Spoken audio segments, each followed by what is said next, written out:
euh, marcher en pandémie. En fait, ça s'appelle pandémie, marcher sur les chemins de Compostelle malgré tout. Alors, bon, ceux qui savent que vous savez que je me suis pété un genou en ski et hier, je me suis fait rentrer un pilier dans la dent parce que je remplaçais une dent. Donc, en fait, c'est pour l'équilibre. J'ai mal dans le genou, là, j'ai mal ici. Donc, je suis actuellement sur les Tylenol 600. Alors, je pourrais déconner toute la soirée. Mais donc, c'est mon grand copain Jean-François qui va surtout parler. OK? Donc, le truc, c'est en grande partie lui, où il va vous raconter un peu ses voyages, mais toujours avec une espèce de parallèle avec la pandémie. Puis moi, de temps en temps, je vais taper sur l'épaule de Jean-François, je vais dire, oh, minute, là, je vais rajouter de quoi? Parce que moi aussi, j'ai marché en temps de pandémie. Puis regardez, bon, ben, mais je vous rassure tout de suite, là, regardez, on n'est pas mort. OK? Donc, la preuve que ça va peut-être bien se terminer, ces affaires-là. OK? Fait que je vous laisse avec Jean-François pour tout de suite.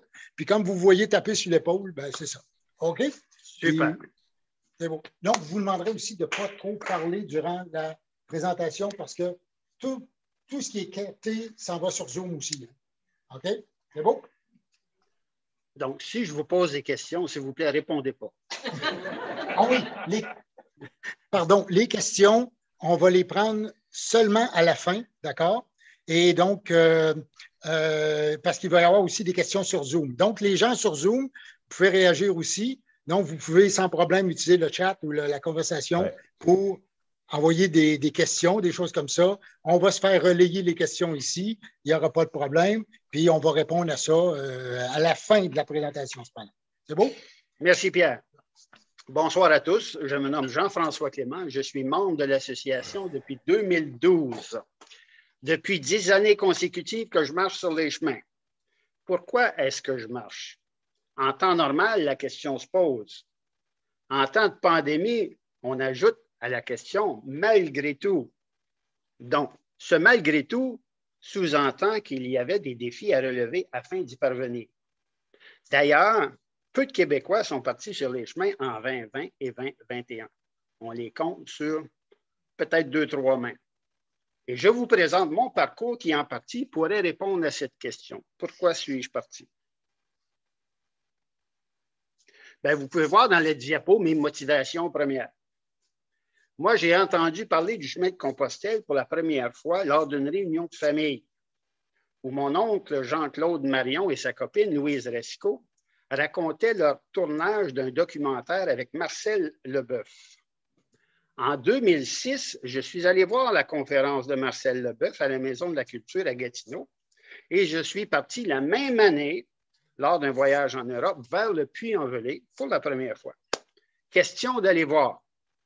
Pour marcher les 5 jours jusqu'à Nasbinal. Pas tellement loin. Je ne connaissais pas l'association à ce moment-là. J'étais très mal préparé. Après 3 jours de marche, je ne marchais plus. Courbature intense. Mais j'avais quand même eu la piqûre, puis je me suis promis qu'un jour, j'y retournerais.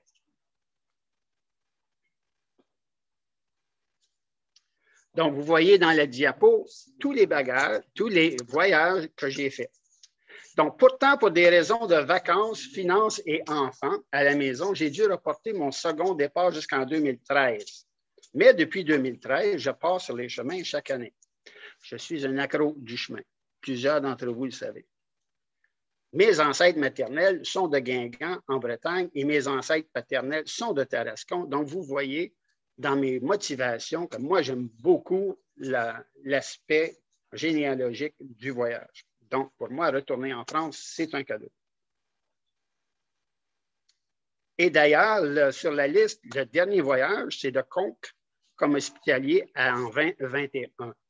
Bien, en 2022, cette année, au mois de septembre, je retourne à Conques comme hospitalier. Bon, pour ceux qui ne connaissent pas, la photo, c'est l'abbaye de Conques. Et c'est là où je retourne régulièrement chaque année depuis 5 années. Pour moi, j'attendais l'arrivée de l'année 2020 avec optimisme. J'avais déjà acheté mon billet d'Air Canada, départ vers Paris et retour par Rome. J'avais déjà reçu de l'accueil Sainte-Foy de l'abbaye de Conques une confirmation de mon retour, mon 3e retour comme hospitalier pour le mois de mai 2020. Et par la suite, je devais continuer vers Rome pour marcher sur la Via Francigena du Sud de Rome, les 800 km jusqu'au bout, comme vous voyez sur la carte en bas à droite, à un sanctuaire qui s'appelle Santa Maria di Luoca. Donc, pour moi, c'est de continuer mes voyages qui m'ont amené de Porto au Portugal, tout d'un fil continu jusqu'à Rome. Brièvement, je vais vous parler de mes motivations, moi, parce que moi, je suis parti en 2021.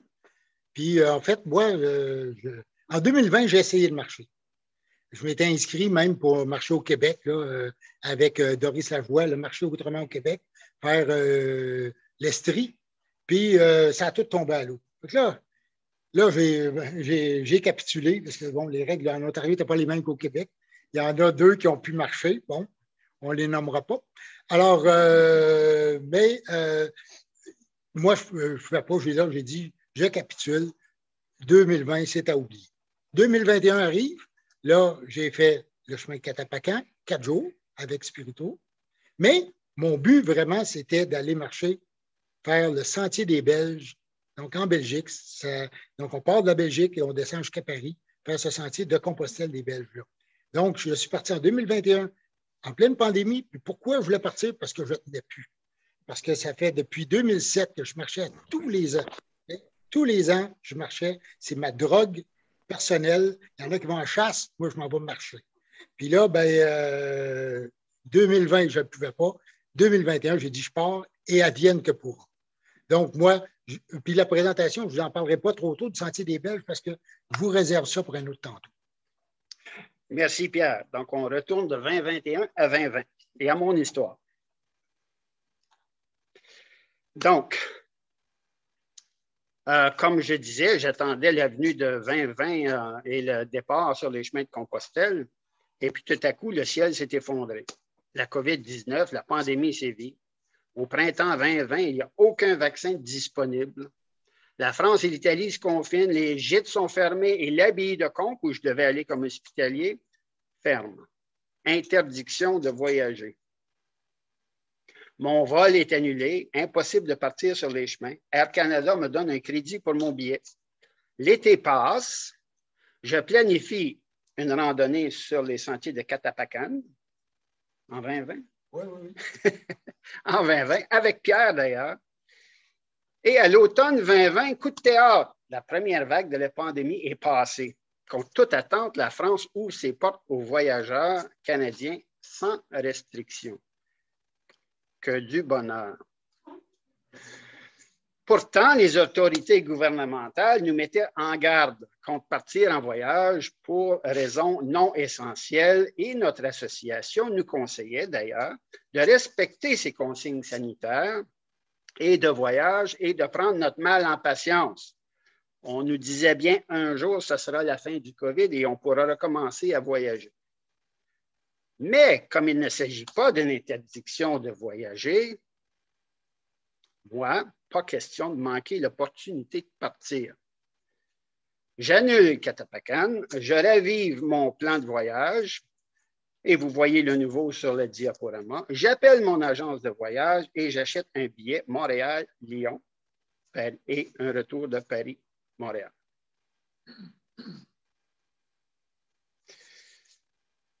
Moi, j'ai adopté cette motto-là, cette maxime-là, qui vient de Nelson Mandela et qui dit que vos choix, c'est le reflet de vos espoirs et non de vos peurs. Je ne voulais pas rester à la maison à cause de mes peurs. Mais je n'avais pas de peur de toute façon. Je suis un accro. Il n'était pas question de rester à la maison. Et en voilà un autre qui me convient bien. Ceci dit, comme la vie n'est pas d'attendre que les orages passent, c'est d'apprendre à danser sous la pluie. C'est bien dit. Ceci dit, ma présentation n'est pas un chemin de croix d'autoflagellation face aux certaines contraintes reliées au COVID. Je vous présente mes parcours sur les chemins de 2 pèlerinages étalés sur 2 années, 2020 et 2021. 2 très beaux voyages d'ailleurs. Et comment j'y suis parvenu malgré la pandémie. Donc, danser sous la pluie, c'est bien beau, mais il faut se préparer. Donc, dans cette image-là, on voit que nos pèlerins sont bien préparés à danser sous la pluie.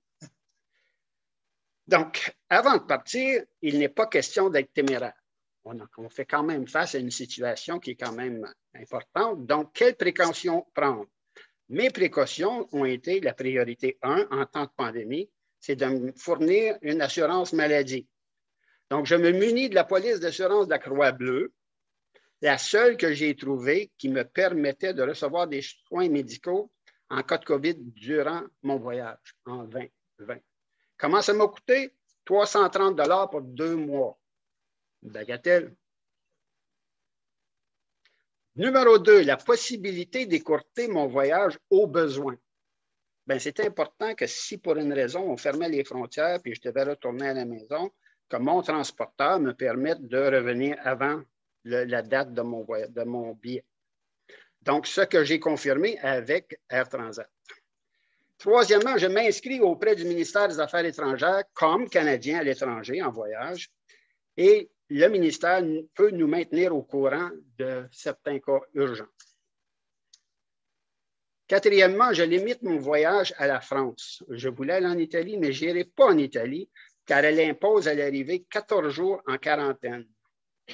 Aussi, comme mon vol de retour part de Paris, je ne veux pas changer de pays, m'en aller en Italie, de voir les frontières de l'Italie se fermer et de ne pas être capable de revenir à Paris. Donc, j'ai décidé, j'oublie l'Italie pour cette année et je vais seulement en France. En ce qui me concerne, je fais toujours affaire avec une agence de voyage. Même après 8 années à voyager de façon autonome, s'il y a des changements d'itinéraire qui s'imposent, je laisse mon agent de voyage s'occuper des détails. Et moi, je continue mon voyage. Mon agent de voyage a toujours la bonne réponse. Je fais confiance à mon agent de voyage. De mon côté, ce que j'ai fait, moi pour la question des billets d'avion, c'était payé. J'étais invité à un congrès à Bruxelles. Donc, puis ils payaient mes billets d'avion, mon séjour à Bruxelles. Bon, c'est quand même pas si mal. Bon, allez, donc, je me retrouve. Puis là, j'ai décidé de partir. J'ai dit, ça fait longtemps que je ne suis pas parti. Je pars 1 mois. Je suis parti 1 mois en Belgique. Là, moi, je me suis renseigné, comme Jean-François, d'ailleurs, on en parlait. Puis, il y avait les restrictions pour la Belgique. Il faut aller sur les sites, voir c'est quoi. Puis, il y a un site qui s'appelle COVID Belgique. Puis là, ben, ils disent comment se préparer. Puis, en fait, la Belgique ne demande pas de test PCR ou quoi que ce soit, mais ils demandent un certificat de localisation. Donc, avant de prendre l'avion, on est à Bruxelles, pour aller à Bruxelles, il nous dit, bon, ben, avant d'embarquer, moi, j'avais un vol Air Canada, il nous demande, il faut votre preuve de localisation. Donc, quand on arrive à l'aéroport, il nous demande. Ça, c'est parce que si tu as pogné la COVID ou s'il y avait la COVID dans l'avion, ils peuvent te retracer. Donc, ou tu as un pied à terre en Belgique. Donc, moi, j'ai donné l'adresse, tout ça, bon, OK. Puis là, moi, je restais donc 1 mois. Mais au niveau des assurances maladie, là, je n'ai rien pris. Mais à ce moment-là, il faut dire que j'avais mon vaccin quand même. On est en 2021. Mais je n'ai pas pris contrairement à Jean-François, ce n'était pas cette même chose-là. Donc, moi, je suis parti peut-être un peu naïf, assez confiant, mais avec seulement le certificat de localisation. Pour revenir sur autre chose.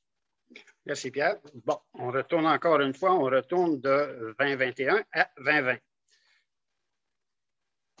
Donc, moi, je pars. Les vaccins n'existent pas. Donc, je ne peux pas partir avec un vaccin.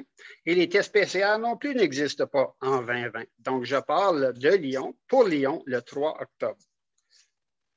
Sur l'avion, il y a une 50aine de passagers. La distanciation existe, est en vigueur. Et chaque banc sur chaque côté ne sont pas occupés. Et évidemment, le port du masque, par contre, est exigé partout. Donc, je pars vers Lyon, mais je n'ai pas le temps de visiter Lyon, donc je continue vers le Puy-en-Velay. Je demeure 3 nuits en Airbnb. Question de me remettre du décalage horaire. Et j'aime beaucoup aussi visiter la ville du Puy-en-Velay, une ville de monuments.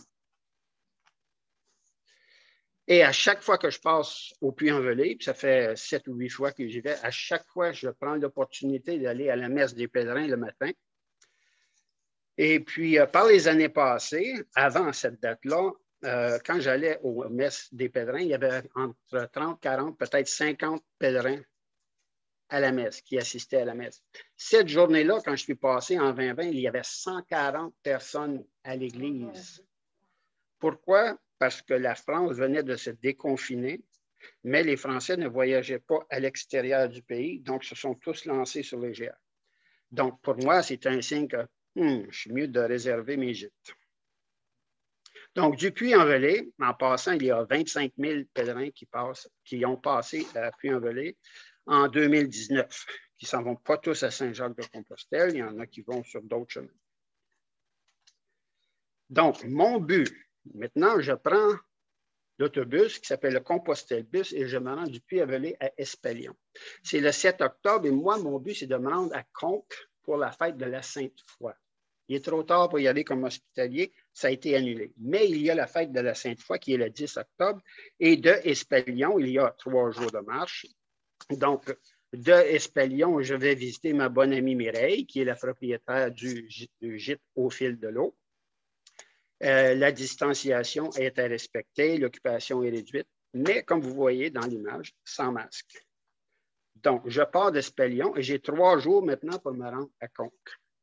Il n'y a aucun enjeu COVID à partir de ce moment-là jusqu'à Conques, pratiquement. Donc, premier jour de marche, on passe à travers certains villages que certains d'entre vous vont reconnaître, Saint-Pierre-de-Bessouéjoul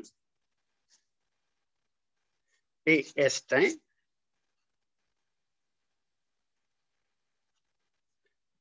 Et sur le chemin, on s'amuse.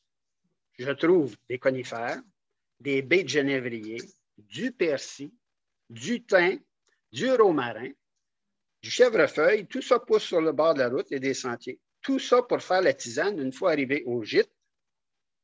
Et je prends ma tisane au gîte à l'orée du chemin, à Massip, à une journée de marche de Espalion. Le lendemain, on continue vers Sénergue, mais on ne s'énerve pas. Et je rencontre l'ami d'un ami, Bernadette dite Dadou de Nice. Essayez de le dire 3 fois rapidement. Bernadette dite Dadou de Nice. Bernadette parle très bien l'italien. Et comme moi, j'étudie l'italien, cela me permet de pratiquer notre conversation.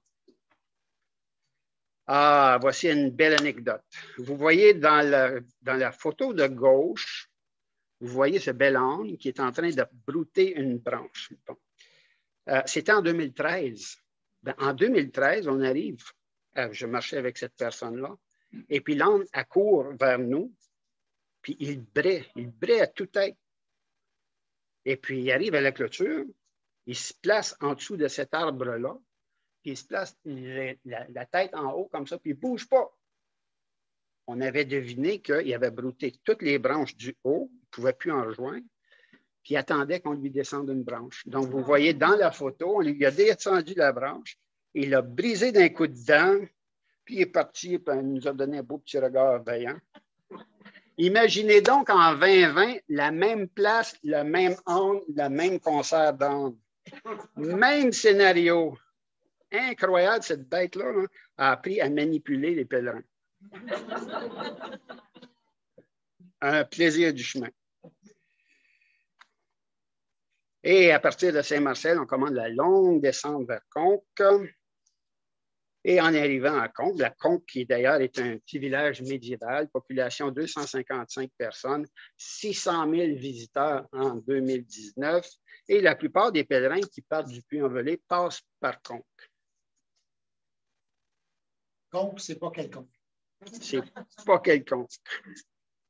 Moi, j'ai découvert Conques en 2013. Je m'étais promis d'y revenir comme hospitalier suite à avoir marché le chemin entre Rome et Saint-Jacques-de-Compostelle, ce que j'ai complété en 2018. J'y retourne maintenant chaque année. Pour moi, aller à Conques équivaut à prendre part à une réunion entre amis. Je connais bien la communauté des Prémontrés, des frères Prémontrés, des employés laïcs de l'abbaye, plusieurs hospitaliers et quelques commerçants du village. Mais cette fois-ci, on ne m'attend pas. On ne m'attend pas comme hospitalier. Et j'arrive comme pèlerin. Donc, je leur fais la surprise Et je me présente, et les gens que vous voyez dans la photographie avec moi sont des hospitaliers des années auparavant. Que du bonheur. Donc, mon but était de participer à la procession de la fête de la Sainte-Foy le 10 octobre. Donc, j'y suis. Je participe aux célébrations de la Sainte-Foy. Et le frère Cyril, qui est tout près de moi dans la photo de gauche, est le prieur de l'abbaye. Il me demande d'être le porte-bannière en tête de procession. Quel honneur! Je ne m'y attendais pas. J'ai été touché et ça m'a fait plaisir de participer. On passe 3 jours à Conques. Et puis, c'est le temps de partir vers Rocamadour. Donc, pour se rendre à Rocamadour, il faut passer par Figeac. Et c'est 5 jours de marche. Donc, c'est 3 jours à Conques. Et puis, c'est 2 jours à Figeac. En passant par Lévignac-le-Haut, Saint-Jean-Mirabel. Est-ce qu'il y en a ici qui ont fait le chemin du Puy? Plusieurs? Une quinzaine. Bon, ben, il y a plusieurs de ces photos-là que vous allez reconnaître. Et on arrive à Figeac. Et le musée Champollion, nommé pour Jean-François Champollion, déchiffreur d'hiéroglyphes égyptiens et de la pierre de la Rosette. Donc, dont le musée abrite dans sa cour intérieure une reproduction monumentale de la pierre. Moi, je demeure au gîte Le Coquelicot. Et le lendemain, c'est en route vers Rocamadour, 3 jours de marche. Pour moi, le chemin de Rocamadour, de Figeac à Rocamadour, c'est un nouveau chemin. Je ne l'ai pas fait. Le chemin du Puy, je l'avais fait. Mais le chemin jusqu'à Rocamadour, je ne l'ai pas fait. C'est sur le GR6. Et j'y rencontre un jeune couple de Bretons en lune de miel. Le jeune couple devait aller dans les Caraïbes, dans les Antilles, pour leur lune de miel, mais à cause des restrictions de voyage, ils n'ont pu partir, donc ils ont décidé de faire leur lune de miel sur le chemin de Compostelle. Et les voilà. Et on est quand même assez tard en automne. Les fruits sont mûrs, donc on peut cueillir des pommes et puis se régaler. Ainsi que d'autres, les habitants de la place ramassent des champignons. Il fait très beau d'ailleurs, il ne fait pas très chaud, mais il fait quand même assez bien. En passant par des charmants villages médiévaux, la Capelle Marival, et j'arrive à mon gîte, un instant, qui s'appelle Les Petits Cailloux, à Gramma. Et ici, dans la photo où je suis assis, sur une chaise, il y a une chaise, un banc sur chaque côté du foyer monumental. Et puis, c'était les bancs pour le maître et la maîtresse de la maison, pour qu'eux autres, ils avaient le privilège de se réchauffer près du feu. Ça s'appelle un cantou. Et voilà, des amis qu'on a rencontrés sur le chemin, Sarah et David, deux Suisses. Lui, un Suisse allemand, elle, une Suisse française, francophone. Et notre ami, notre hospitalier Dominique, qui était âgé de 80 ans, qui s'occupait très bien du gîte. Le lendemain, on continue vers Rocamadour. C'est un petit trajet de 12 km, mais c'est un très beau trajet sur le GR6 qui est tout en descente et qui se faufile dans le canyon entre les falaises du GR6 et qui est parsemé ici et là de moulins d'eau. Et on arrive à Rocamadour. On arrive à Rocamadour par la vallée et non, cette photo-là, ce n'est pas moi qui l'ai prise, parce qu'on arrive dans le fond de la vallée. Pour avoir cette prise de vue-là, il faut être sur la falaise en face. Donc, ce n'est pas ce qu'on a fait. Mais à Rocamadour, population 623, 1 million de visiteurs annuellement, donc 30 000 pèlerins. 30 001. Et par hasard, le nom du gîte s'appelait le Cantou. Réservation et crédentiale obligatoire. C'est une place tenue par les religieuses. Et normalement, à Rocamadour, on affiche complet. Avec 1 million de visiteurs, Rocamadour est parsemé de bons restos. On a bien mangé. On était là 2 nuits, 2 soirs. Et une anecdote. J'arrive dans une petite chapelle, puis je vois cette toile-là. Selon la légende, Jacques Cartier et ses hommes sont pris dans les glaces du Saint-Laurent. Ces hommes souffrent du scorbut. Jacques Cartier prie Notre-Dame de Rocamadour d'intercéder pour sauver ces hommes. Il demande à un de ses archers de tirer une flèche vers la berge et il s'engage à faire une procession là où tombe la flèche. Pourtant, il craint les Indiens, mais il fait confiance et part en procession avec ses hommes, comme dans la toile. Contre toute attente, les Autochtones l'accueillent avec bienveillance et lui fournit le remède pour guérir ces hommes du scorbut. C'est pratiquement un miracle. Mais j'ai été très surpris de voir cette anecdote, cette légende-là, être racontée à Rocamadour. Et très tôt le matin, il y a levé des montgolfières. C'est vraiment très, très, très beau site. Et on retourne à Figeac. Et je retourne à Figeac parce que maintenant, je m'engage vers la vallée du Célé. Et puis, ce n'était pas nécessaire de remarcher de Rocamadour à Figeac. Donc, on a pris le train pour continuer à Figeac. Et de là, est-ce qu'il y en a qui ont fait la vallée du Célé? Encore quelques-uns. Vous allez reconnaître certains endroits. Ici, par contre, la difficulté, c'est de trouver des gîtes. Mais on a des difficultés à trouver des gîtes, pas à cause de la COVID, mais à cause qu'on est rendu à la mi-octobre. Et normalement, dans ce coin-là du pays, les gîtes ferment parce que c'est une région touristique.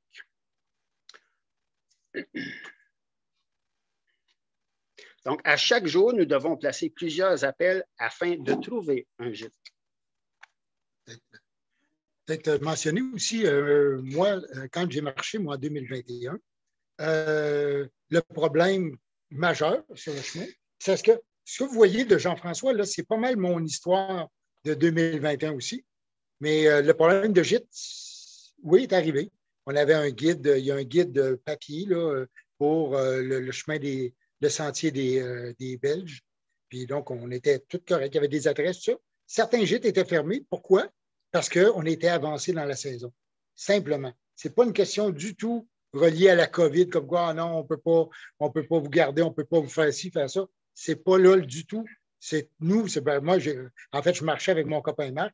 On était quand même à la fin octobre. Là, on arrivait proche de la fin octobre. Puis, il y avait des gîtes. Regardez, soit qu'ils nous disaient qu'on était les derniers parce que c'est la saison finissait, ou carrément, il y en a BU, ils ont dit carrément, regardez, nous, on a fermé le gîte, allez ailleurs. Puis, on a trouvé pas loin le village d'à côté. Donc, il ne fallait pas trop s'énerver et il ne faut pas trop s'énerver. C'est ça. En effet, Pierre, on a fini par trouver. Donc, on retourne en 2020 et je vous présente nos hospitaliers au gîte Les Annons du Célé à Espagnac-Saint-Eulalie. Je suis en train de prendre un souper et puis tout à coup, on parle de la région de l'Outaouais.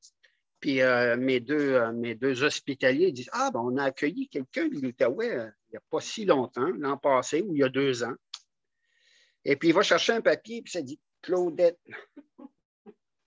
Doucet. » Ben, en effet, nos amis connaissaient très bien Claudette Doucet. Donc, on en a profité pour lui faire un appel vidéo. Moi, j'étais assis à la table de nos hospitaliers. Puis on a fait la conversation avec Claudette. Et puis, pour le bénéfice de ceux en ligne, ben, Claudette, elle est ici dans la salle. Que du bonheur!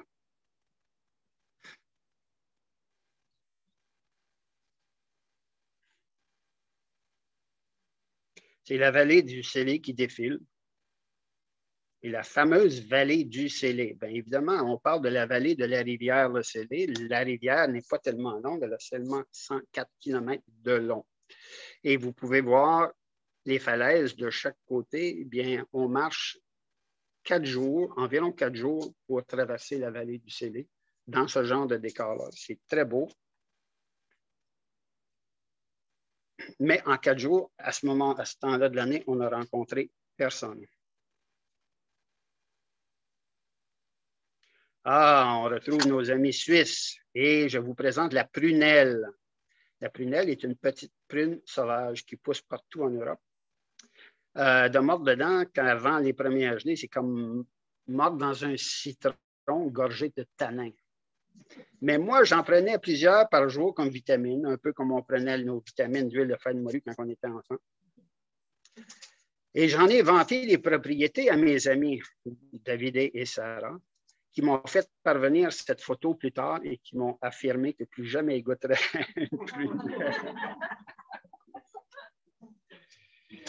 Alors, nos deux amis allaient vers Saint-Jacques-de-Compostelle et lors du reconfinement qui va avoir lieu dans quelques semaines, Sarah retourne à la maison en Suisse et David, lui, continue à Arouet pour travailler sur un gîte ferme, une ferme, en attendant la levée des restrictions. Et dans la photo de droite, ben, vous voyez Bernadette qui s'est mise à l'abri sur un dolmen. Il y en a quand même plusieurs dans la région pour ne pas se faire dévorer par un dinosaure fictif. Et ceci dit, j'ai ramené un petit noyau de prunellier. Je l'ai amené dans mon sac, je l'ai stratifié dans mon réfrigérateur tout l'hiver et au printemps, le petit noyau s'est ouvert. Je l'ai mis en terre et voilà, j'ai maintenant un petit prunellier qui pousse chez moi dans mon parterre. Un prunellier de la vallée du Célé, chez moi, je me le suis approprié. Et vous voyez, il y a plusieurs structures troglodytes, donc il y a très peu d'espace entre la paroi et le précipice. Et on arrive au dernier village sur la vallée du Célé qui s'appelle Cabreret. Et à la sortie du village de Cabreret, sur le trajet du chemin, vous passez par le centre de visiteurs des grottes du Pechmel. Pêche dans le jargon local veut dire la montagne, donc la montagne du Mel. Et vous pouvez faire une visite guidée de l'art pariétal et des dessins rupestres. À l'intérieur de cette grotte-là, on l'a daté à 25 000 ans. On a daté les dessins à 25 000 ans. Moi, je trouve tout à fait fascinant d'être témoin des œuvres d'art des premiers hommes, en considérant que notre référence historique est Jésus-Christ qui a vécu il y a 2000 ans. Mais ça faisait déjà 23 000 ans que ces dessins-là étaient à l'intérieur de la grotte. Et ce dessin-là, cette peinture-là, cette œuvre-là, c'est la plus belle du Pechmel. La taille réelle des peintures sont l'équivalent à peu près de nos poneys modernes. Et je vous pose la question, quand je vois ça, il y a 23 qui a été fait il y a 25 000 ans, quand nos ancêtres ont-ils cessé d'être bêtes? Il y en a des cynistes qui diront que nous le sommes encore. En effet, ça peut arriver. Donc, je quitte la vallée du Célé et je vous présente ici le château des Anglais qui a été bâti dans la guerre des 100 ans. Dernier regard sur la vallée. Et de l'autre côté du pont, si vous partez vers la droite, vous êtes à 2 jours de marche de Cahors, en passant par le village de Pastura.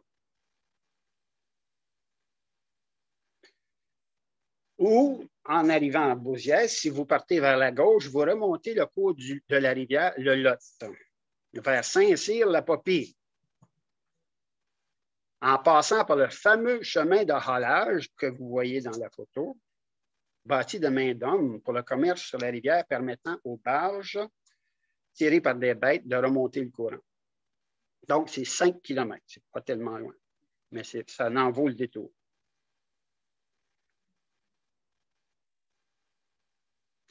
Et peut-être l'avez-vous déjà entendu dire, mais Saint-Cyr-la-Popie avait été voté en 2012 le village préféré des Français.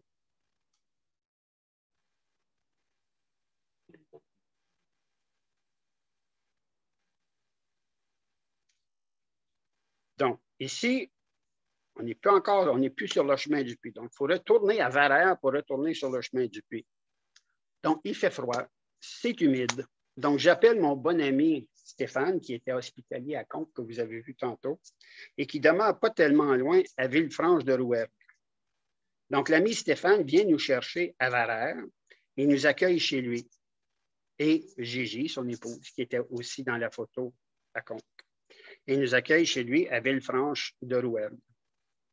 On passe 2 nuits à Villefranche-de-Rouergue. On fête son anniversaire.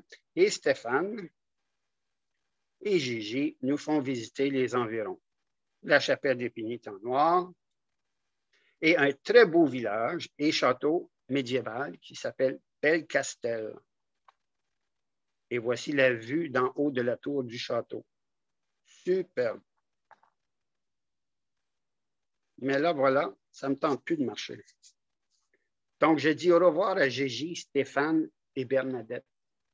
Moi, je veux me reposer, puis en fin de compte, c'est pas parce que je voulais me reposer, c'est parce que je ressentais le besoin d'être seul. Donc, je pars en train vers un lieu magique à 160 km plus au sud. Pouvez-vous deviner où?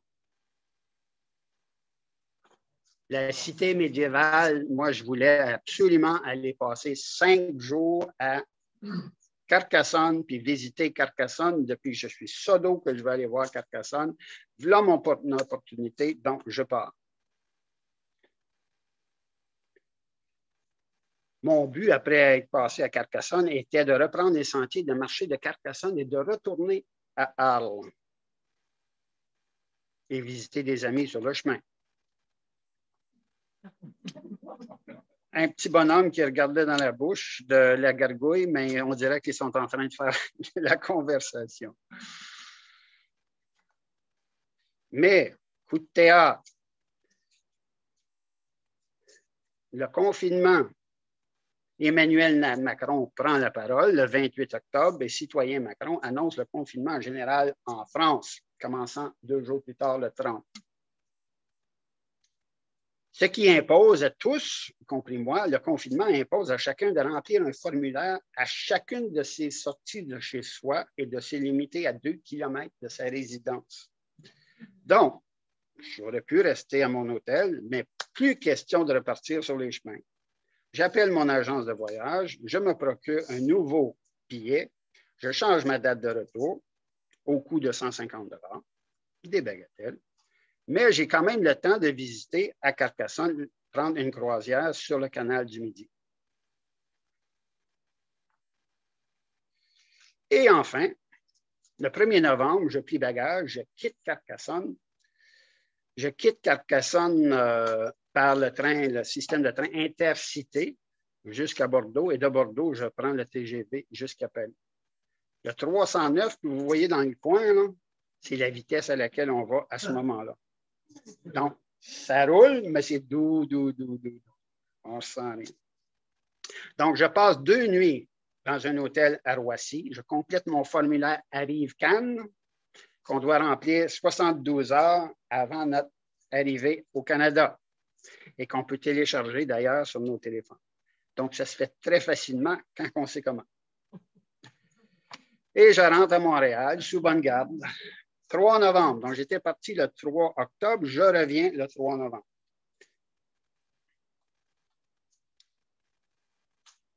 À ce moment-là, il n'y a pas de vaccin. Vous vous souvenez, il n'y a pas encore de vaccin. Il n'y a pas de test PCR. Donc, on m'oblige de retourner en quarantaine, mais je suis en quarantaine chez moi et j'ai ramené des beaux souvenirs, comme vous voyez. Et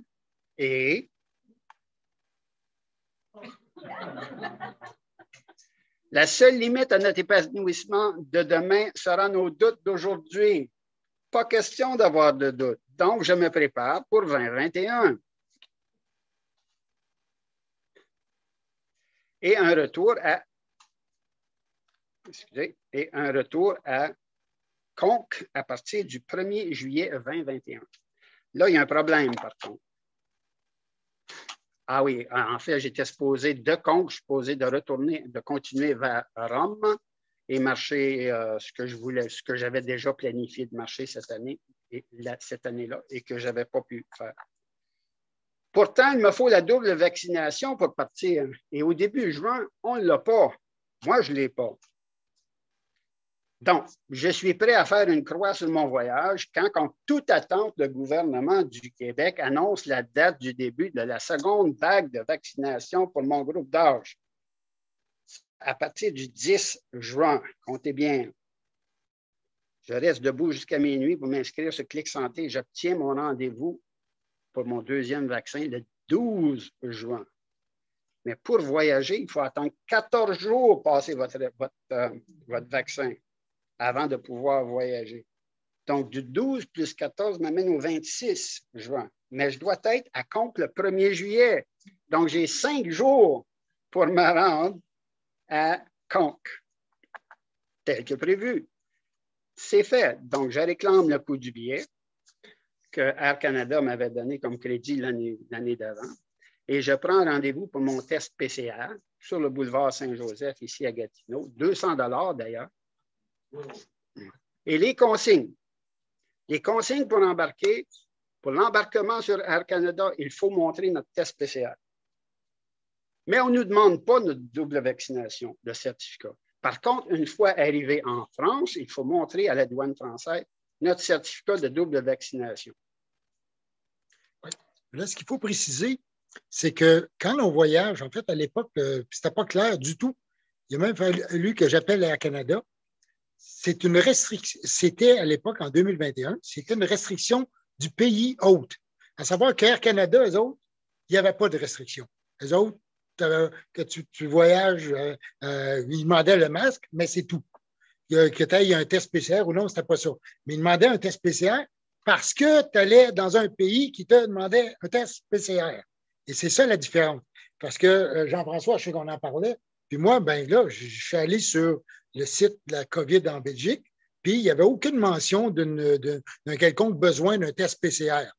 Donc, ici, on n'est pas dans une question de dire est-ce que je fais un test PCR pour rentrer en Belgique, sauf est-ce que j'avais besoin d'un test PCR pour prendre l'avion? Et la réponse était non, parce qu'Air Canada ne demandait pas. Ça dépendait toujours du pays hôte. Donc là, donc, il a fallu, même, j'ai appelé Air Canada, ils m'ont mis en attente pendant des heures de temps, et j'ai fini par parler à quelqu'un, puis qui m'a dit non, il n'y a pas de problème, vous n'avez pas besoin de test PCR. Quand Jean-François en a besoin d'un, c'est pour aller en France ou en Italie, mais pas parce qu'il prend l'avion. C'est la nuance. Tu sais. Puis là, c'est venu après, par exemple. Maintenant, en 2022, mais là, ça va tomber. Mais avant ça, c'était devenu une exigence du transporteur d'avoir son passeport vaccinal et des choses comme ça. Donc, vous voyez les nuances ici. Donc, en fait, c'était le problème, c'est d'obtenir l'information. C'est comment, tu sais, tu dis, tu t'embarques là-dedans, là, c'est bien beau, mais imaginez-vous, là, arriver à l'aéroport et se faire revirer de bord parce que tu n'as pas le bon test ou tu n'as pas le bon formulaire ou tu n'as pas la bonne affaire. Et ça, c'est un facteur de stress. Là. Ouais. Honnêtement, là, quand je t'approche, je n'étais plus trop sûr. Mais ça s'est bien passé. Super. Bon, ben là, maintenant, Pierre, on est tous les deux en 2021. On est Donc, moi, je me rends à Paris et je m'en vais visiter mon ami Michel, hospitalier, que j'avais rencontré l'année d'avant, qui habite dans le 10e arrondissement à Paris. Et de là, il habite tout près du Père-Lachaise, le cimetière du Père-Lachaise. Je vais trouver le tombeau d'Édith Piaf. Je prends mon téléphone, vidéo, non, rien de rien. Je prends mon téléphone, je fais jouer, non, rien de rien. Je fais jouer ça à tue-tête, puis je mets mon téléphone sur son tombeau. C'était spécial. J'ai trouvé ça spécial. Je ne sais pas si ça m'a entendu, mais j'ai trouvé ça spécial. Donc, maintenant, c'est le temps de partir parce qu'il faut que je sois à Conques pour le 1er juillet. Donc, départ de la gare d'Austerlitz vers Brive-la-Gaillarde, où je change de train pour me rendre à Figeac. Et sur le train, il faut porter le masque. Il faut montrer notre certificat de double vaccination. Et à l'occasion, ici et là, on prend notre température. Donc, de Figeac à Conques, je réserve ma place sur le service de navette La Malle Postale jusqu'à l'abbatiale Sainte-Foy de Conques, où j'y retourne maintenant pour la 4e fois. Moi, de mon côté, en Belgique, vous voyez, là, 2 pays limitrophes, francophones, complètement différents. En Belgique, ils ne demandent même pas le passeport sanitaire. On rentre, on va au resto, tu mets le masque. C'est un peu comme ici. Là. Il n'y avait pas le passeport sanitaire à l'époque exigé encore ici. À un moment donné, ça l'a été. Mais là, tu arrivais là, tu rentres au resto, c'est beau, tu t'assoyais, tu enlevais ton masque, c'est beau. Puis, rendu en France, là, pouf, là, passeport sanitaire. Là, il faut vraiment arriver, montrer le passeport sanitaire. Et là, moi, j'avais le passeport à l'époque. Il y avait 2 passeports. En fait, il n'y avait pas encore le passeport sanitaire canadien, disons, international. Donc, c'était celui du Québec. Il y avait donc le passeport, le code QR, avec la preuve de vaccination, si on peut dire, on montrait les détails. Puis, en fait, mon passeport sanitaire a fonctionné, mon code QR a fonctionné 2 fois durant le voyage. Toutes les autres fois, ça n'a pas marché. Mais, les Français, tu es en France. Alors là, bon, il dit, bon, j'ai regardé, je suis vacciné avec l'accent que j'ai. Ils ont bien vu que je n'étais pas un autochtone. Et là, ils ont vu, ben, ils ont dit, bon, dans le sens résident de la France, je n'étais pas français. Bon, ils voyaient, ouais, OK, beau, c'est bon, OK. Il y a un seul restaurant qui m'a refusé. Bon, le gars, puis le restaurant était vide en plus, il va te faire foutre. Alors, puis là, je suis allé manger à la brasserie d'en face. Il était plus que content de m'accueillir. Et donc, puis je lui montrais simplement, j'avais le code QR, il le scannait, ça ne marchait pas. Je disais, regardez, je ne sais pas, il y a peut-être un problème, je ne sais pas trop. Puis là, ben, je lui montrais mes preuves de vaccination, ça passait. Donc, il y avait vraiment 2 poids, 2 mesures entre la France et la Belgique. C'était différent, mais et l'Italie. Oui. Et c'était donc, mais cependant, c'est un peu ce qu'on retrouvait ici. Tu sais, moi, j'ai été vacciné depuis le début, comme Jean-François. Aussitôt, moi, la journée où ça ouvrait, j'allais me faire vacciner. Je crois là-dedans, c'est ça, c'est de la science. Bon, et donc, j'avais pas de problème aucune pudeur à montrer mon passeport vaccinal. Et j'étais même fier de ça, de dire, ben, regardez, là, je suis vacciné, bravo, et c'est ça. OK? Donc, super. Merci, Pierre. On continue. Donc, j'arrive à Conques. Et voici ma chambre d'hospitalier. Je vais être là pour 13 jours dans une chambre individuelle avec les services, le WC, la douche et le Wi-Fi. On ne s'ennuie pas à Conques. Il y a plusieurs activités qui se déroulent à l'abbatiale et dans le village, ainsi qu'un va-et-vient constant de touristes et pèlerins. La journée de l'hospitalier commence à 6h30 et se termine vers 21h30. Notre priorité, bien sûr, est l'accueil des pèlerins. Mais il y a aussi le service du petit déjeuner, la préparation des réfectoires pour les autres repas, nettoyer les dortoirs, les sanitaires, la zone d'accueil, la réception des marchandises, etc., etc. Et on finit avec le service du repas du pèlerin à 19h.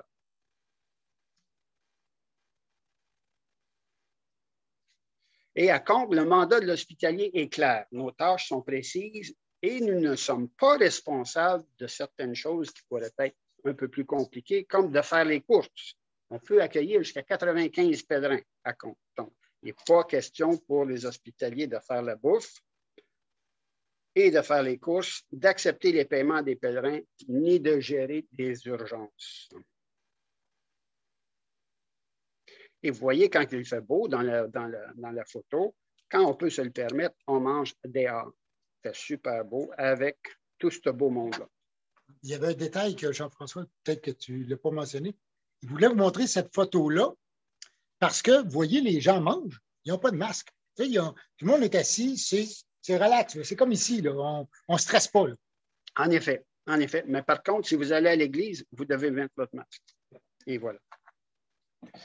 Donc, on continue. Il nous est toujours possible, en accord avec les 5 autres hospitaliers, de s'absenter à tour de rôle pour visiter le village, assister aux services religieux, visiter les musées en soirée, aller au concert d'orgue et la présentation du tympan, partir en randonnée pour une demi-journée. Il y a régulièrement des musiciens invités qui offrent des concerts à l'église, violon, piano. L'ami Xavier, que vous voyez ici, est un Normand hospitalier que j'ai rencontré en 2021 et nous sommes de nouveau inscrits pour un retour à Conques ensemble au mois de septembre 2022. Et dans la photo de gauche, c'est moi qui me repose. Photo prise en 2013 d'ailleurs. Et j'ai demandé la permission pour voir si c'était raisonnable de prendre une photo comme ça. Donc, plusieurs familles passent par Conques, donc des grands-parents et leurs petits-enfants. Et aussi, vous voyez dans cet âne-là, là, on peut louer un âne pour le trajet du Puy-en-Velay à Conques. L'âne, sa ferme, est à Conques. Donc, si vous réservez l'âne, le propriétaire de l'âne amène son âne en véhicule à Puy-en-Velay et vous ramenez l'âne à pied jusqu'à Conques. J'ai assisté à des moments touchants entre des enfants qui pleuraient à chaudes larmes quand ils arrivaient à Conques parce qu'ils devaient laisser leur âne retourner à leur pré. Donc, à mon arrivée, on revient à la COVID ici, à mon arrivée à Conques, la distanciation était en vigueur. Mais 4 jours plus tard, la distanciation est annulée. Et dans les dortoirs, on avait enlevé un des 2 matelas des lits superposés. C'était leur façon de respecter la distanciation. Et certains endroits imposent toujours le port du masque, comme j'ai mentionné tantôt, à l'Église.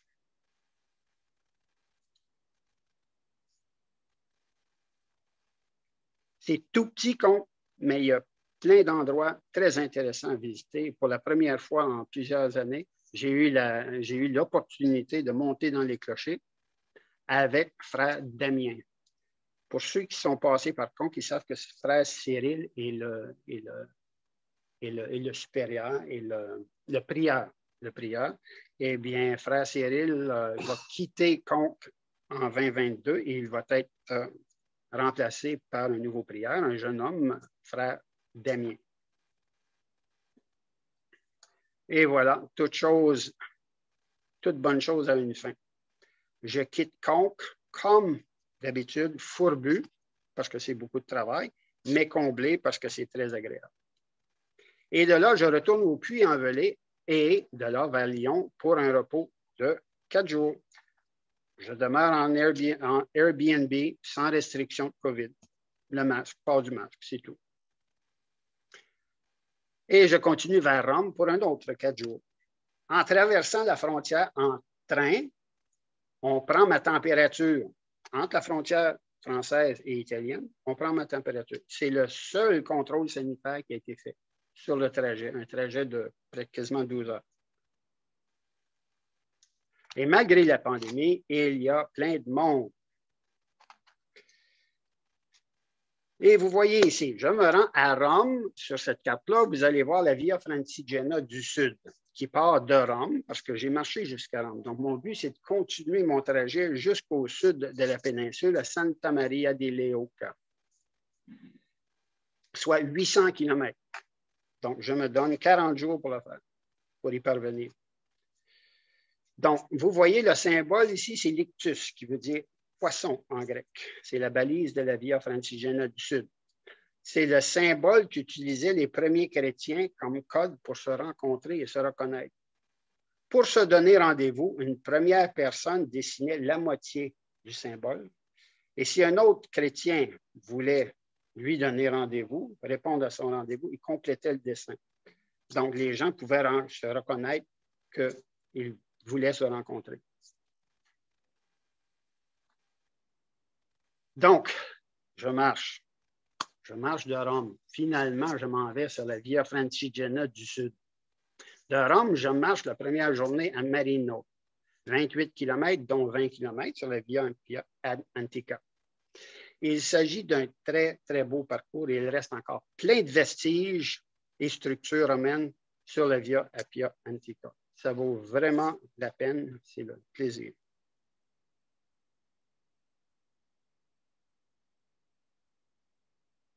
Il manque une... OK, bon. En arrivant à Marino, je demeure dans un gîte paroissial. Et à partir de là, j'essaie de réserver pour le lendemain. Et même avec l'aide du bédo, de la personne de la paroisse, me donner un coup de main. On a téléphoné partout pour essayer de trouver un gîte pour le lendemain. Et je devais faire 28 km, et puis la température là-bas, là, en après-midi, c'est 40 degrés. Donc, moi, après avoir réfléchi une partie de la nuit, parce qu'on n'a pas trouvé de gîte, je me suis dit, non, je ne peux pas être téméraire, je ne peux pas partir sur un chemin comme ça, puis d'arriver dans un village sans avoir de gîte. Donc, j'ai pris la décision que je devais prendre et j'ai décidé de retourner à Rome et de continuer mon voyage comme en voyageant par train et un peu comme un touriste et non plus un pèlerin. Donc, retour sur la Via Appia. La Via Appia qui était très beau de cette façon-là, qui était tout à fait aussi belle dans l'autre direction. Et à Rome, j'y suis à Rome pour un autre 4 jours et je planifie. Qu'est-ce que je vais faire? Encore plus d'un mois avant de revenir chez moi. Donc, je visite la fontaine de Trévi. Et puis, tout à coup, je parle italien. Donc, en écoutant les nouvelles, j'entends que l'Italie demande la Green Pass pour pouvoir voyager en Italie. Ils n'ont pas appelé d'autre chose en italien. Ils ont dit la Green Pass, c'est un mot anglais, c'est ce qu'ils ont utilisé comme mot.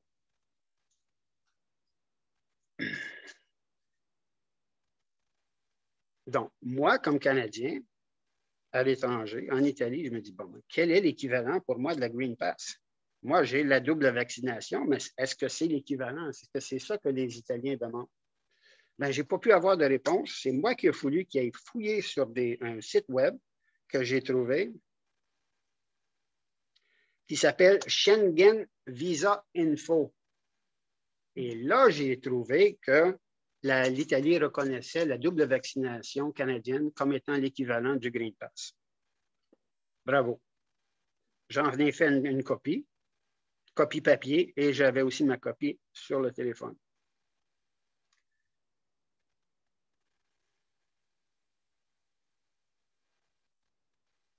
Donc, je pars une semaine à Naples, comme pèlerin. Non.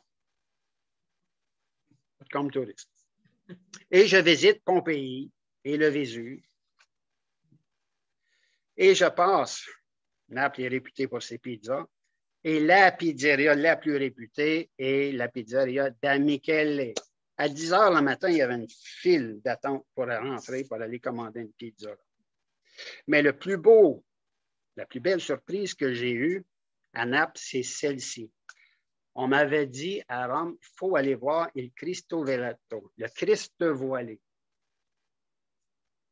Le chemin, c'est un chemin de découverte. Eh bien, c'en était un. Il s'agit d'une sculpture de Giuseppe San Martino de 1757 dans la chapelle San Severo. Et la sculpture est particulière parce qu'on dirait qu'on voit un gisant qui serait couvert d'un voile.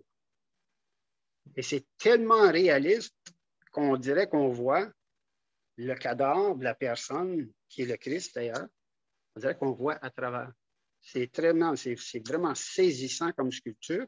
Et puis, c'est grandeur nature, c'est de la grandeur d'un homme. Et dans cette chapelle-là, il y a plein de super belles sculptures. Donc, ça n'en vaut la peine. Ne manquez pas l'opportunité. Donc, maintenant, mon but, c'est de traverser la péninsule italienne pour me rendre de l'autre côté, mais le faire en train pour l'instant. Donc, je passe à Caserta et je visite le palais Charles de Bourbon de Naples. Le palais Charles de Bourbon de Naples est décrit là-bas comme étant le petit Versailles de l'Italie. Belle visite. Et je continue à une autre ville, je passe 2 nuits à chaque ville, et je continue à Benevento. Et vous voyez dans la photo l'Arc de Triomphe de Trajan. Et cet arc de triomphe-là marque le début de la variante de la Via Traiana. Donc, on passe de la Via Appia Antiqua à la Via Traiana. Et c'est une variante pour se rendre plus rapidement au sud.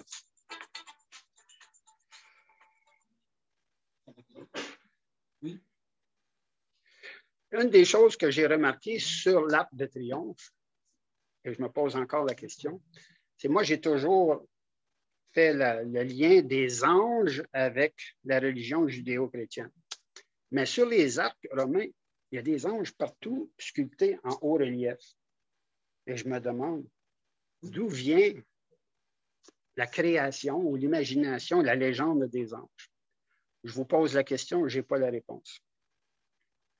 Donc voilà, j'essaie de continuer. Je continue encore en train et je me rends à Foggia pour me rendre éventuellement à Bari. Vous voyez sur la côte, à droite, en haut de la ligne rouge, là, Bari. Je voulais me rendre là parce que je me suis dit, si les gîtes à l'intérieur de la péninsule sont fermés, comme la région de Bari jusqu'au sud est une région très touristique, peut-être que je vais pouvoir continuer à marcher. Donc, j'ai fait plusieurs appels. Impossible. Tous les gîtes sont occupés parce que maintenant, ce sont les Italiens qui sont en vacances, puis tout le monde se garoche sur la plage et personne ne quitte l'Italie. Plus de place pour moi. Donc, je contacte mon agence de voyage et je demande un changement à ma date de retour, gratuite cette fois-ci, parce que Air Canada, quand j'avais acheté le billet, il nous donnait un changement de destination de date gratuite pour nous inciter à voyager. Puis je retourne à Rome, car je dois prendre l'avion de Rome. Et je continue à voyager, à visiter. Pour revenir au Canada, il me faut prendre le test PCR. Mon départ est prévu dans 4 jours. Mais où je vais le prendre, mon test PCR? Je ne le sais pas. Donc, je commence par l'accueil à mon hôtel. Ils me disent, il y a des kiosques près de plusieurs pharmacies qui donnent les tests. Je me rends à un des kiosques et dis, non, monsieur, ce n'est pas ici. Vous devez vous rendre au laboratoire d'un hôpital situé à une dizaine de kilomètres. Il est trop tard cette journée-là. Donc, j'y vais le lendemain. Je me rends très tôt, maintenant 3 jours avant le départ. Non, monsieur, il faut aller au laboratoire à telle adresse. Encore une demi-journée de perdue. Donc, il se situe d'ailleurs près de mon hôtel. Je saute dans un taxi et enfin, au bon endroit, on me donne mon rendez-vous pour mon test PCR. 60 €. 5 minutes, Pierre. Oh, c'est bon. Non, mais c'est pour ajouter à ça. Ah, OK, d'accord. 60 € pour le test PCR, c'était 200 $ ici. Bon. 100 $ versus 200 $. Maintenant, je suis rendu j'ai mon test, j'ai mon rendez-vous 30 heures avant mon départ. C'est pas mal serré, ça, monsieur. Je me présente tel que prévu et je prends mon test PCR et j'attends. Et je visite. Et le soir, je suis à mon resto préféré. À 22 heures, je reçois par messagerie les résultats de mon test PCR négatif en moins de 10 heures. Du temps qu'ils ont pris le test, au temps que j'ai eu mon rapport, les résultats, ça a pris 10 heures. J'ai tellement bien dormi. Je peux juste m'imaginer si je m'étais couché ce soir-là sans avoir eu mon test PCR. Il aurait fallu que je parte de l'hôtel le matin sans test PCR, prendre le train jusqu'à Fiumicino, sans savoir si mon test PCR était pour rentrer ou non. Mais je l'ai eu le soir, donc j'ai dormi très bien. Et puis le soir, la journée d'avant, j'ai passé 14 jours en tout à Rome, en face du Panthéon, et j'ai mangé presque tous les soirs en face du Panthéon. En face du Panthéon, dans la photo que vous voyez, et juste à gauche, il y a l'obélisque de Ramsès II. C'est spécial d'être assis, de prendre votre repas qui commençait à 8 heures le soir. Moi, je finissais à 1 heure le matin, assis dans ce genre, et puis la place est bondée de touristes. Fabuleux. Avant qu'il nous compte le restant, je veux juste parler de l'obtention de mon test spécial. Juste pour moi, quand je suis arrivé, j'étais en Belgique. Voyez-vous, la Belgique, je connais ça beaucoup. Okay? J'ai fait mon doctorat en Belgique, donc on dit tout, même j'ai quasiment de la famille. Là. Fait que quand je suis arrivé chez mon copain Marc au début d'octobre, là, j'ai dit, je ne ferai pas le con, je vais tout de suite réserver pour mon test PCR avant de partir. Donc, puis là, Marie-Thérèse, l'épouse de Marc, a travaillé à les cliniques Otigny, à la clinique Saint-Pierre à Otigny toute sa vie. Je dis, regarde, Marie-Thérèse, je vais aller faire mon test PCR à Otigny, pas de problème. Après ça, je prendrai le train pour aller à Bruxelles. C'est une trentaine de kilomètres, ça va bien. Bon. Fait que je réserve tout ça, tout est parfait. À la fin de mon voyage, donc comme Jean-François, moi, je me dis, bon, OK, j'avais mon rendez-vous le lendemain et j'étais à 48 heures du départ. Donc, à peu près 48 heures kiff-kiff. Là, donc, j'ai dit, OK, je me pointe à Otigny, je m'en vais passer mon test PCR, pas de problème là, ça va bien. Bon, ça m'a coûté 55 €, moi, donc pour le test. Alors, je paye mes 55 €, je rencontre la fille bien contente, elle a marié un trifluvien, mais ça, c'est une autre histoire. Bon, allez, donc, alors, je me retrouve donc à Otigny, tout ça. Là, je dis, vous allez m'envoyer le résultat du test par courriel. Il dit, non, il dit, vous venez le chercher. Hein? Il dit, vous êtes sûr? Oui. Puis il dit, là, je dis, je peux vérifier. Elle vérifie, non, il dit, vous venez le chercher. Il dit, il va être prêt d'ici 24 à 48 heures. Oh, là, j'ai dit, oh merde. Là, j'ai dit, elle dit, OK, regardez, je vais vous donner le numéro du labo. Demain, vous appelez le labo, puis vous demandez si c'est correct. Okay? Petite joke belge en passant. Ces temps-ci, c'est pas bien vu de dire restez positif. Alors, je ferme la main. Alors, le lendemain, donc, j'appelle, je suis à Bruxelles, j'appelle, je dis, est-ce que mon test est prêt? Oui, bonne nouvelle, vous êtes négatif. C'est rare, on est content qu'on nous fasse dire ça. Hein. Alors, vous êtes négatif, venez chercher votre résultat de test. Bon, OK, pas de problème. Fait que je prends le train de Bruxelles, je descends à Tilly. Bon, je m'en vais à la clinique Saint-Pierre, je m'en vais chercher mon résultat de test. Je reviens, je reprends le train, je m'en vais à Bruxelles. C'est vraiment tout, ça m'a fait perdre quasiment la moitié de la journée. Là, c'est quand même, tu sais, c'est toujours des connexions de train, tout ça, un paquet d'affaires. Bref, tout ça pour dire que j'arrive, donc je me rends de nouveau à Bruxelles. J'ai mon test PCR. Et là, qu'est-ce que ça prend? Là, il faut que tu remplisses le truc Arrive Cannes. Ouais. OK? Ça, c'est l'application pour rentrer au pays. Là, il te demande, as-tu un test PCR? Oui, j'ai mon test PCR. Tout ça, je suis immensément fier de l'avoir, tout ça. Et là, je suis prêt à prendre l'avion, donc, le lendemain, parce que je suis tout correct et ça va aller. Je vais laisser Jean-François, puis après ça, on va revenir à mon avion. OK, d'accord. Donc, moi, je suis prêt à partir. Donc, cette journée-là, j'ai eu l'invitation de cette charmante personne-là, une amie, Annelise, qui était sommelière au restaurant Ritorno al Passato, retour dans le passé. Et elle m'invite d'aller visiter la Villa Adriana et la Villa d'Este en banlieue de Rome, à Tivoli. Donc, on part le lendemain matin, super miroir d'eau. Il y a beaucoup de ruines à Tivoli, à la Villa d'Adriana. Et on continue jusqu'à la Villa d'Este, où il y a une multitude de fontaines. C'est vraiment très, très beau. C'est féerique. Et maintenant, le retour à la maison. Je complète le formulaire Arrive Cannes, téléchargé sur l'application sur votre téléphone et complété 72 heures. Ceci dit, il y a 3 personnes sur mon avion qui n'ont pas embarqué sur l'avion parce qu'ils n'avaient pas leur test PCR. Vous voulez voir des gens malins? Très malins. Et je retourne chez moi et maintenant, il n'y a plus de quarantaine. Donc, je retourne chez moi sans quarantaine. Donc, avant de te redonner je vais terminer. Si vous planifiez partir en voyage, mais vous hésitez.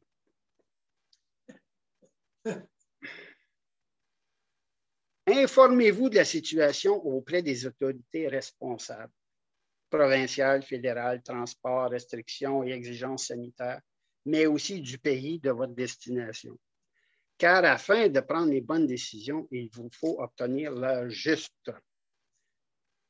Vos pires ennemis pour installer le doute, ce sont les oui-dire et même pire, certains démagogues qui essayent de nous faire peur et de rester à la maison. Pesez les pour et les contre. Quelles sont vos attentes et vos tolérances? Laissez le moins de possibilités au hasard en termes de transport, santé, assurance, finances, travail. Puis-je m'absenter au-delà de la période prévue? Ma situation familiale me permet-elle de partir? Une fois que vous aurez trouvé vos réponses, vous aurez évacué vos peurs et vous pourrez prendre une décision sage. Oui, je pars parce que ou non, je ne pars pas parce que.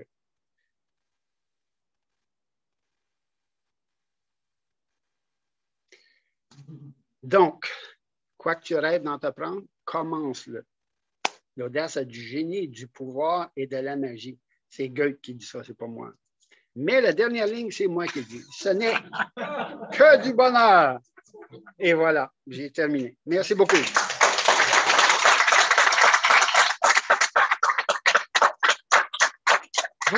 Pour finir mon côté, juste pour vous dire qu'est-ce qui est arrivé à l'aéroport. Ben, moi, j'arrive là, j'ai mon application Arrive Cannes. Là, ça fait un code QR, là, le gars scanne ça, tout ça. Il ne m'a même pas demandé mon foutu test PCR. Donc, j'ai même pas rien. Je suis passé là comme dans un moulin. J'aurais pu avoir la COVID, le scorbut, la peste bubonique.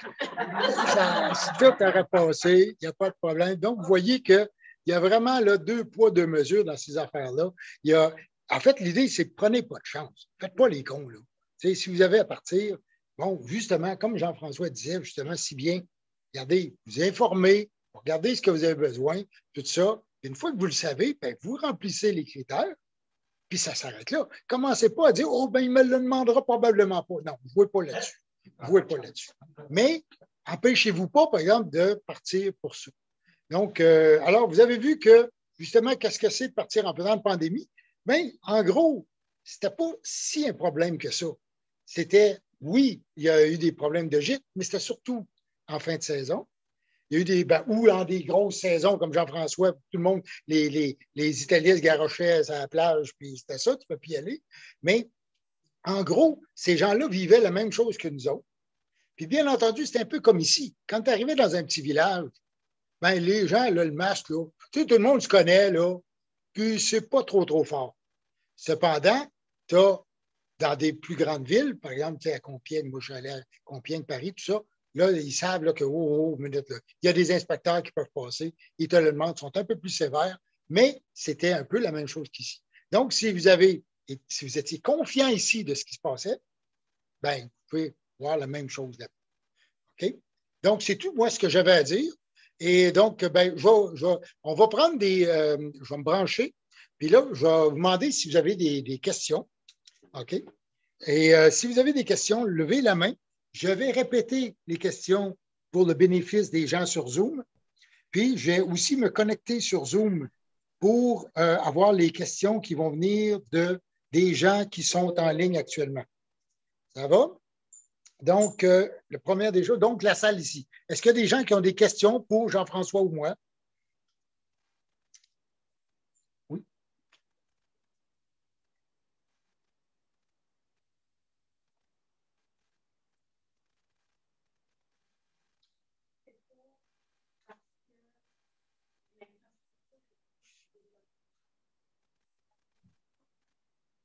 C'est bon. Okay. Oui, très bonne réponse, très bonne question. Répète la question. Donc, on demande pourquoi je n'ai pas trouvé de gîte, pourquoi je ne pouvais pas trouver de gîte à l'intérieur de la péninsule italienne suite à mon départ de Rome. Et puis, on demandait, est-ce que c'est parce qu'il manque d'infrastructures? Non, en fait, les gens de la place m'ont indiqué qu'il y avait beaucoup des gîtes qui n'avaient pas réouvert suite à la COVID, à la pandémie. Donc, j'aurais peut-être pu vérifier, puis je ne l'ai pas fait.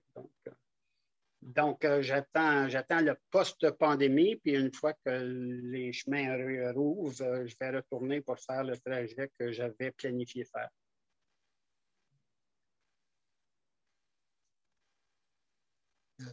D'autres questions? Oui. Oui, qu'en est-il pour 2022, pour cette année, au niveau des gîtes? Qu'est-ce que ça a l'air? Ben, en fait, qu'est-ce que ça a l'air pour les gîtes? Ça dépend dans quel pays vous allez, à quel moment. À quel moment est-ce qu'il va y avoir une résurgence, une 6e vague de pandémie? On ne le sait pas. On le sait vraiment pas. Moi, je planifie mes voyages comme tant et aussi longtemps qu'il n'y a pas d'interdiction de partir. Moi, je planifie de partir.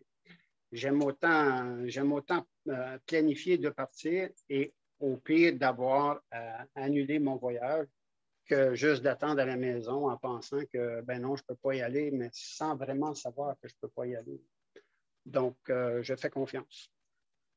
Puis de mon côté, c'est pas mal la même chose. Je suis là, puis je marche. Je compte bien marcher cette année. Oui, malgré le genou, oui, je sais. Mais je compte bien marcher et je vais m'informer un peu avant de partir. J'attends pour prendre mes billets. C'est clair que les billets vont coûter plus cher à cause de la hausse du prix de l'essence. Mais regardez, bon, il s'agit de se rendre, c'est ça. Et actuellement, les restrictions sont à peu près tombées dans à peu près tous les pays d'Europe, sauf qu'on voit qu'il y a une recrudescence en Chine notamment, puis dans certains pays de l'Est. On verra bien. On verra bien. Puis, en fait, il faut être optimiste un peu, hein? Donc, malgré tout. Donc, ça. Référence à notre site web. Oui, il y a une autre question ici. Il y a 2 questions ici de la salle. Oui, pour moi? Oui. Qu'est-ce qui me fait un petit peu? C'est qu'en fait, il y a des foules de pèlerins qui se lancent tout en même temps, comme peut-être à l'automne de 2022. C'est-tu vraiment un problème de trouver des gîtes dans des conditions où on dirait qu'il y a une foule, un achalandage assez particulier? OK. Donc, la question, c'est est-ce qu'il y a des problèmes à trouver des gîtes compte tenu qu'il y a un grand achalandage? Sur le Camino Francés, en fait, je ne peux pas répondre à la situation actuelle sur le chemin. Exactement. On peut s'imaginer cependant que les gens qui avaient des gîtes sont aussi anxieux d'ouvrir leur gîte. Donc, je suis à peu près certain que ça ouvre. mais je ne peux pas parier. Mais ce qu'on voit, ce que j'ai vu, moi, brièvement, là, c'est que ça ne semblait pas être un problème. Sur la Camino française, il y a beaucoup de gîtes. La Camino française, vous avez un gîte par village. Okay? C'est facile, c'est comme ça. Vous faites 5 km, vous avez un gîte. Bon, donc, en général, vous allez trouver. Et ça, s'il y a quelque chose que j'ai appris, c'est faites confiance au chemin. OK? Le pèlerin, là, vous allez toujours trouver quelque chose qui va vous sortir d'une merde quelconque. Il y a toujours de quoi. Depuis 2007, j'ai marché tous les ans à part 2020. Il y a toujours de quoi qui arrive pour nous dépanner, nous sortir de la merde. Il y a toujours de quoi. Faites confiance au chemin, vous allez voir. Et ça fait partie du laisser-aller du pèlerinage. Hein. Ça fait partie de laisser sortir son stress comme ça. Ça fait partie de la thérapie du chemin. J'aimerais juste rajouter qu'ici, dans l'Association du Québec à Compostelle, en période d'avant COVID, à ce temps-ci de l'année, on avait à peu près 700 demandes de crédentials. L'année passée, on en avait 11. Cette année, on est rendu environ à 140. Donc, ça recommence tranquillement, mais est-ce qu'on est déjà rendu au point en 2022 où il va y avoir foule sur le chemin? De Canadiens, je ne crois pas. En Europe, c'est difficile à dire. Je ne sais pas s'ils sont aussi peureux que peut-être que nous, on l'est. Évidemment, nous, on doit être plus prudents parce que de partir, c'est plus compliqué pour nous autres de partir et d'aller marcher sur le chemin.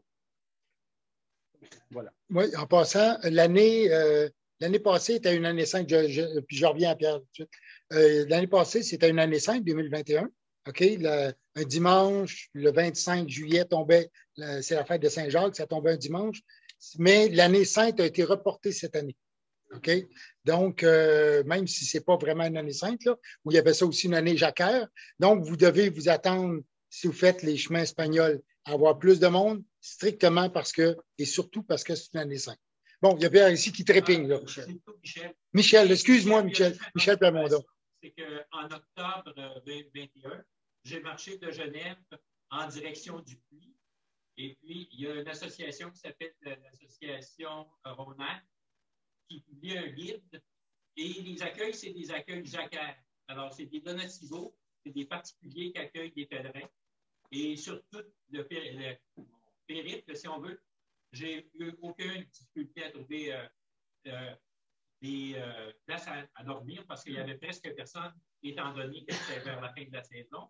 Mais en plus de ça, c'est qu'avec ce guide-là, si on téléphone, les gens vont nous dire souvent, on a une place pour toi, ou souvent on n'en a pas, mais il y a Madame une telle qui a peut-être une place, et puis ça se passe quand même assez bien. Je vais répéter pour les gens qui sont sur Zoom. Michel Plamondon, m'excuse Michel, qui a marché de Genève jusqu'au Puy. Presque au Puy. Presque au Puy, et avec le guide du pèlerin, et il y avait des refuges, des gîtes jacquaires, et il n'y a eu aucun problème à réserver. En gros, là, c'était ouvert, c'était disponible, c'est ça, en 2021. En 2021. Donc c'était l'année passée où moi, je vivais ça aussi, et Jean-François. Donc, vous voyez que ça marche, ça roule. Normalement, ça devrait aller pour trouver des gîtes. Il y avait ici, je vais prendre une question qui était sur Zoom. Il y a quelqu'un qui va faire le trajet du Puy-en-Velay. D'accord? Donc, que suggérez-vous comme vol? Montréal, arriver à Lyon, Paris pour le départ. Bon, moi, quand j'ai fait le Puy-en-Velay, j'ai toujours trouvé ça plus facile de partir de Lyon. En fait, il y a un petit train qui part de Lyon qui va directement au Puy-en-Velay. Donc, ça se fait bien. Et contrairement à Jean-François, moi, j'ai couché à Lyon pour le décalage horaire, OK? Alors, entre autres, manger dans les bouchons lyonnais. Bon, et mais lui, Jean-François préfère les lentilles vertes du Puy, donc il est allé au Puy pour le décalage horaire. Donc, c'est ça. Alors, il y avait un autre. Merci. Oui, c'est ça. Oui, quelqu'un me dit il y a une application qui s'appelle Camino Ninja, donc Ninja, ou bien le Buen Camino. Bien entendu, quand ceux qui suivent les préparations techniques, on vous conseille de mettre sur votre téléphone l'application Buen Camino. Et normalement, les vous allez voir un peu dessus qu'est-ce qui se passe. Buen Camino, là, il y a à peu près, je pense, j'ai compté, une fois, j'ai arrêté de compter à 20 chemins de Compostelle en Espagne et au Portugal qui sont répertoriés sur l'application. Et vous avez les gîtes, etc. C'est très bien fait. Donc, oui, très bonne suggestion d'aller voir sur le Buen Camino. D'accord? Est-ce qu'il y a d'autres questions? Je ne sais pas si tu m'entends, Pierre. Est-ce qu'il y en a d'autres? Denis, est-ce qu'il y a des questions sur Zoom? Ben, en fait, il y en a quelques autres. Il y a beaucoup de commentaires. Les gens ont été très satisfaits, contents de la présentation. Certaines personnes disent que c'est stimulant et inspirant, etc. Donc, on pourrait aussi, Pierre, tantôt, s'il y a des gens qui veulent poser la question sur Zoom, on pourrait leur donner l'occasion de le poser. OK. Oui, ben c'est ça, oui. OK, il y a eu une question de la salle ici, puis après ça, on va passer aux questions sur Zoom directement. D'accord? Donc, oui. L'application, moi, j'ai un téléphone Android. Elle est sur Android, oui. Oui, je sais qu'il y en a qui prennent du Apple, mais bon. C'est autre chose. Alors, OK. Dans la salle, il ne faudrait pas parler parce que des gens sur Zoom. Denis, est-ce que tu as des. Oui, en fait, les gens qui veulent poser des questions, vous pouvez ouvrir vos caméras, ce serait agréable qu'on puisse se voir. On n'est pas en présentiel, mais on peut se voir. Donc, s'il y a une personne qui a une question, il y a un petit icône en bas, réaction, et simplement appuyer dessus, puis je vais vous donner la parole. Donc, en bas. Oui, ici, Denis, j'ai une question. Une personne qui me demande est-ce que des masques papier ou lavables? C'est comme ici, c'est un peu n'importe quoi. Là. Okay. Vous pouvez mettre un masque chirurgical ou non. C'est très ouvert. Parfait. Fait que pour les gens, si vous voulez poser la question directement, c'est en bas de votre écran, l'icône réaction, et levez la main, puis je vais vous donner la parole. Vous ouvrez bien entendu votre micro en même temps que vous parlez. Non? Il n'y a personne? OK. Bon, en attendant, Denis, j'ai une autre question. Oui. Est-ce qu'on a besoin de 3 vaccins pour la France et l'Espagne? À ma connaissance, c'était 2. Peut-être c'est rendu à 3 avec le vaccin de rappel. C'est toujours vérifier avant de partir sur le site. Si vous allez en France, vous allez des sites COVID France, vous allez voir, ils vont vous dire ce qu'il y en est. Et si c'est 2, ça sera 2. Si c'est 3, ça sera 3. Il s'ajuste à mesure et c'est ça. Donc, j'ai une question. J'ai une question de Marie Lopion. Donc, Marie, simplement ouvrir ton micro, s'il te plaît. Oui, en fait, ce n'est pas une question. Ce n'est pas une question, c'est un peu une réponse pour les vaccins. Moi, j'ai vérifié ça récemment et de ce que j'ai compris sur le site du consulat français, c'est que, disons que eux autres leur passent leur schéma vaccinal complet, c'est 3 vaccins et le vaccin de rappel devrait avoir été fait moins de 9 mois après le 2e vaccin, ce qui n'est pas mon cas. Donc, sinon, ça nous un test antigénique pour confirmer qu'on n'est pas positif. Okay. Merci, Marie. Donc, il y a une dame qui nous dit qu'elle a vérifié en France 2 vaccins, mais un vaccin de rappel qui doit être fait 9 mois après le 2e vaccin. Donc, pour l'instant, ça semble que c'est 3 vaccins. Moins de 9 mois après. Moins de 9 mois, excusez-moi. Ouais. Moins de 9 mois après. OK, merci. J'ai une autre question, Pierre, de Maxime. Maxime, tu peux ouvrir ton micro. Merci. Écoutez, ce n'était pas une question non plus, c'est pour compléter la dame d'avant. Donc, la question du monsieur, c'était France et Espagne. Moi, je me réfère le Del Norte cet été. Donc, j'ai commencé mes vérifications. J'ai vérifié et en Espagne, c'est exactement la même chose qu'en France. Mais en plus, il faut compléter un formulaire avant d'arriver en Espagne. OK. Donc, on précise que pour l'Espagne, ceux qui vont partir pour le puits, le Camino Frances, Camino del Norte, etc., c'est la même chose qu'en France. Donc, 2 vaccins et une dose de rappel moins de 9 mois avant de partir. Et en plus, en Espagne, ils vont demander. Qu'est-ce qu'ils vont demander? Un formulaire. Un formulaire. C'est un formulaire qu'on trouve sur le site espagnol. Là. Les agences de voyage le fournissent aussi. OK. Donc, il va falloir remplir un formulaire. C'est à peu près, j'imagine, ça doit être un formulaire de localisation, un peu comme la Belgique. Donc, qu'est-ce que vous allez faire là, etc. Il va probablement votre numéro de cellulaire, une adresse courriel, parce que c'est ça qu'il demandait pour la Belgique. Moi, il demandait un pied à terre. Bon, moi, c'est facile. C'est mon copain Marc. Mais vous voyez un peu le problème de quand vous marchez sur le Camino Frances, puis vous changez de gîte à chaque bout, là, ben, vous n'êtes pas pour remplir un formulaire par jour. Donc, j'imagine qu'il y a des accommodements pour ça. Mais en gros, ils veulent être capables de vous contacter. Oui, c'est ça. S'il y a quelque chose. Il y a Marie qui veut. Marie, est-ce que tu as autre chose? Oui, c'est ça. Apparemment, moi aussi, j'ai vérifié ça aujourd'hui. Je pense que ça s'appelle, c'est une application. On va en tout cas, on cherche Spain Health Travel. Et c'est là que vous allez voir le genre de formulaire ou d'application à télécharger. C'est sur Spain Health Travel. Merci, Marie. De rien, merci. Il y a Jacqueline. Tu peux ouvrir ton micro, Jacqueline. Oui, bonjour. Moi, ce que je recherche, c'est de savoir à la fin du trajet depuis Envelé, on arrive à Saint-Jean-Pied-de-Port, on quitte pour Montréal de où? Est-ce qu'on retourne à Lyon ou est-ce qu'on va quelque part d'autre? Ah, à la fin du trajet. OK, oui. Ben là, il y a plusieurs, ça, c'est des détails qu'on donne souvent dans les préparations techniques. Mais en gros, ce qui se passe, c'est que si vous faites, par exemple, le Camino Frances, donc vous partez du Puy-en-Velay, de Saint-Jean-Pied-de-Port, vous traversez les Pyrénées, vous vous retrouvez à Santiago. Comment revenir? Ben, il y a le train, il y a des avions. Avant ça, il y avait les low cost qu'ils appellent, mais là, est-ce qu'ils sont encore là? Je ne sais pas. Mais on se renseigne.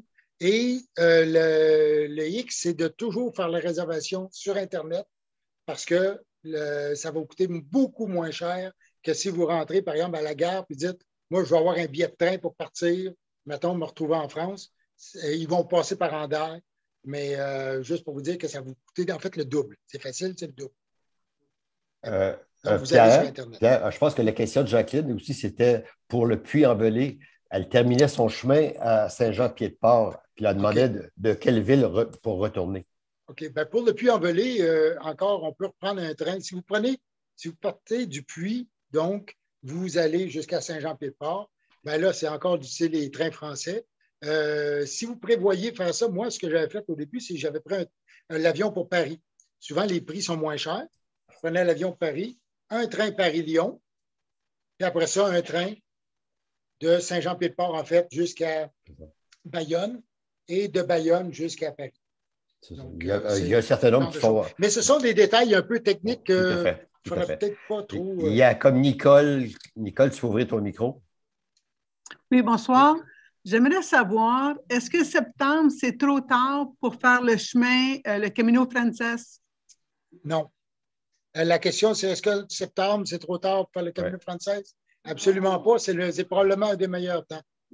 D'accord. Merci beaucoup. Je vais en profiter, Pierre, pour faire justement une petite publicité qui va peut-être répondre à beaucoup de questions. Je vous invite vraiment à aller sur le site de l'association. Actuellement, beaucoup de régions ont placé des activités là, de journées de préparation.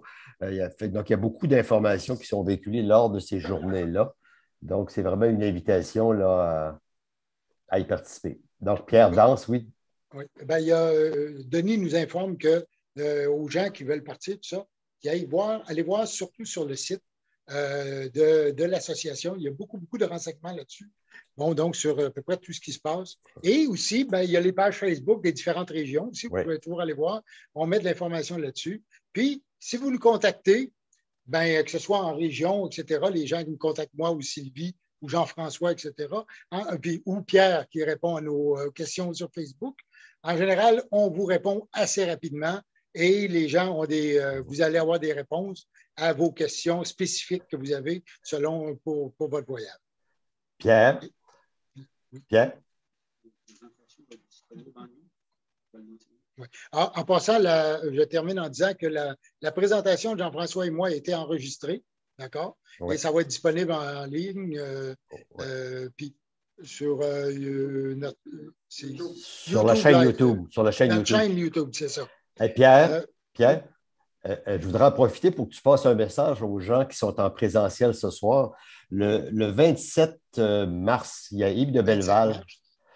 Yves de Belleval qui va donner une conférence en hybride aussi, c'est-à-dire qu'il y aura les gens de Montréal et des environs qui pourront être en présentiel et les gens des régions pourront y assister via Zoom. Donc, sur le site, vous pouvez vous inscrire. Là. OK, le 27 mars. 26 il y a mars. une activité aussi qui va être en hybride comme ça ici.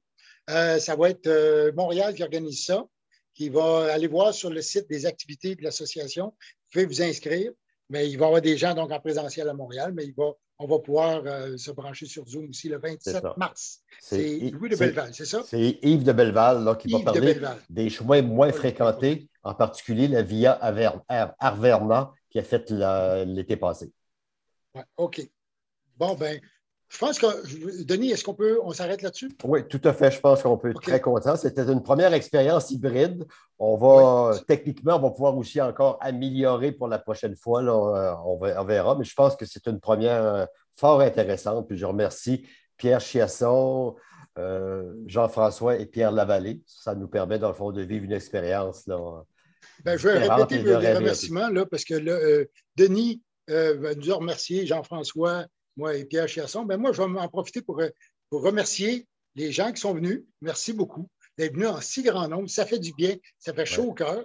Je veux remercier toute mon équipe, la bibliothèque, vous pouvez aller voir encore des livres, là les gens à l'accueil, tout ça. Et bon, Jocelyn qui a réservé la salle, etc. Et en particulier, bon, un gros merci à Pierre Chiasson pour la technique. Et bravo, Pierre. On a, oui, c'est la peine de l'applaudir. Un gros bravo. Merci à la régie Denis Dumais qui est à Montréal, qui nous amène, qui nous contrôle ça de main de maître. Et je remercie mon grand ami Jean-François d'avoir si bien présenté. Et merci beaucoup. Et bonne fête. Pierre, j'aimerais ça que Pierre Chiasson, Jean-François et toi, vous restiez en ligne. J'aimerais vous dire un mot. OK, on reste en ligne. Salut tout le monde. Les gens de Zoom Zoom, à bientôt. Merci, bonsoir. Ciao, merci d'être là. Bonjour, merci M. Denis. Salut, bye-bye. À bientôt. Pierre, est-ce que tu peux rester en ligne avec le micro? Ou sinon, arrête-les, je vais rester ici.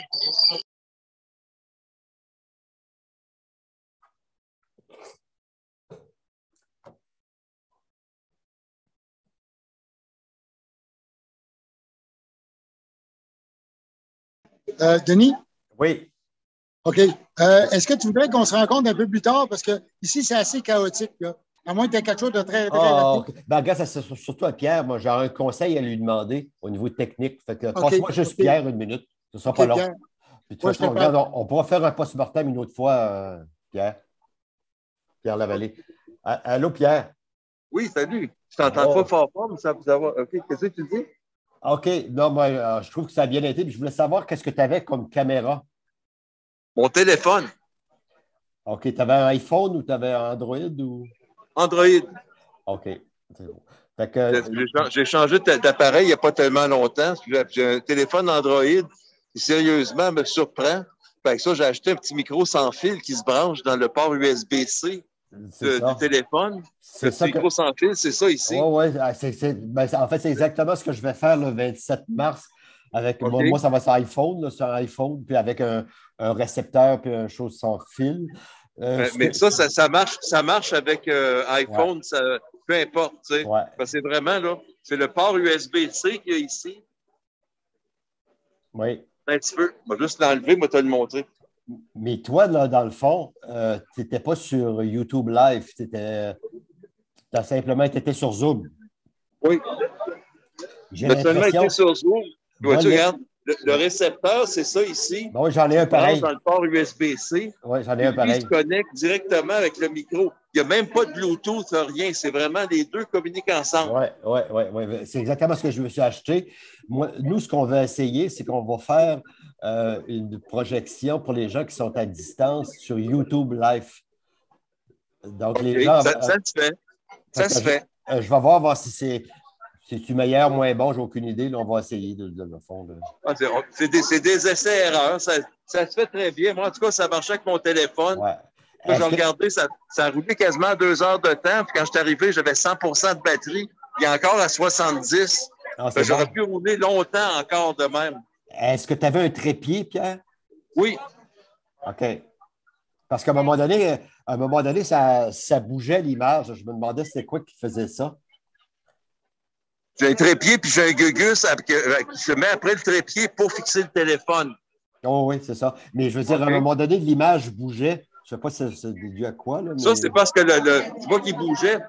Des fois, il essayait de faire focus. Il faisait ça, OK? Ça, c'est le téléphone qui essayait de focuser. Puis des fois, ça ne marchait pas nécessairement. Mais ça a rapport avec la lumière ambiante. Et s'il bouge ou quoi que ce soit, des fois, ça change la lumière. D'ailleurs, quand il y avait une prise de vue sur Pierre Lavallée, l'éclairage était meilleur. Tandis que quand c'était juste Jean-François, ben, pour être capable de voir l'écran, ben, il n'y avait pas beaucoup de lumière sur lui, mais c'est bien correct. Non, mais c'est ça, ça dépend de la lumière ambiante, puis le téléphone s'ajuste en cours de route. Oui. C'est bon. Ben, écoute, je te remercie, Pierre. Ça me fait plaisir. Là, je vais aller ramener son téléphone. C'est bon? Oui, merci beaucoup. Merci, bye-bye. Bye.